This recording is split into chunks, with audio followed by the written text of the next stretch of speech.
So 7-Eleven, the entire system is potentially being sold for billions of dollars. The deal would be bigger than the recent Subway deal. That was $9.6 billion, much bigger than that even. We'll take a look today who is trying to buy the iconic 7-Eleven chain. Bit of trivia, you ever notice something strange about the 7-Eleven logo? Take a quick look.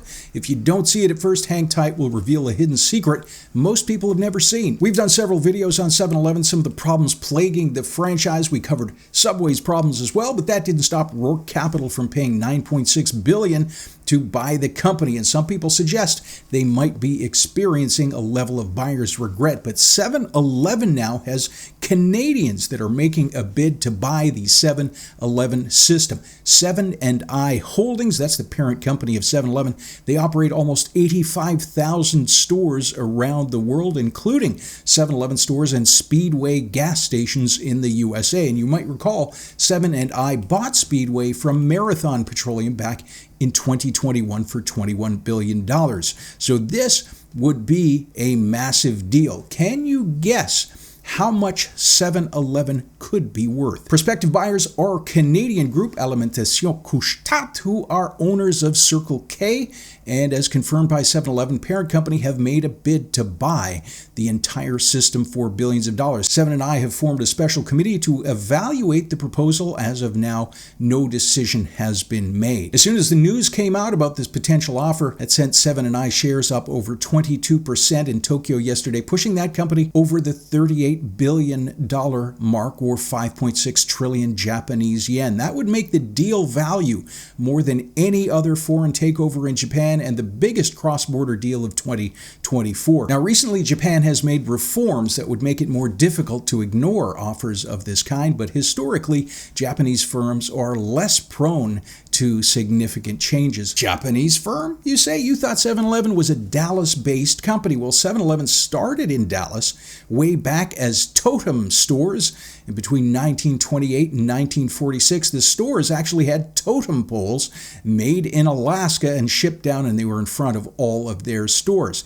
Now, you couldn't do that today for obvious reasons, but in 1974, a brilliant tycoon named Masatoshi Ito bought 7-Eleven to Japan, and it was pretty much all him who turned that brand into what it became today. Mr. Ito passed away last year at the age of 98. Now, in 1991, 7-Eleven Japan acquired 70% stake in 7-Eleven, and in 2005, the company became wholly owned by 7&I Holdings of Japan. So yes, 7-Eleven is a Japanese company. Now, you won't see many other media outlets cover this, if any at all, but way back in 2005, Alain Bouchard, Couche-tard's billionaire co-founder, approached Masatoshi Ito about an acquisition, but the idea was rejected as Mr. Ito felt neither system was sufficiently mature. So they already wanted to buy 7-Eleven back in 2005. Now, interesting to note, Couche-tard only has about 17,000 stores, while 7-Eleven has 85,000, but Couche-tard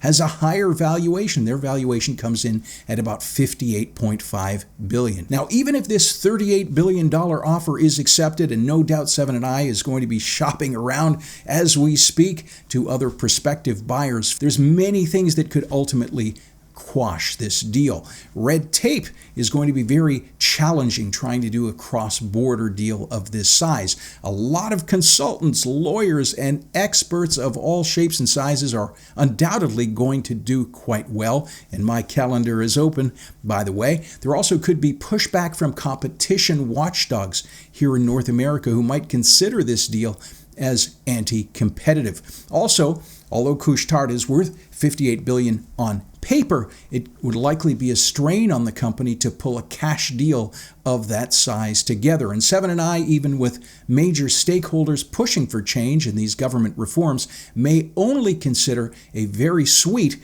but unachievable arrangement. Top reasons you might not want to own a 7-Eleven franchise. I'll place that link above, and subscribe to Franchise City for updates as they come in on this deal.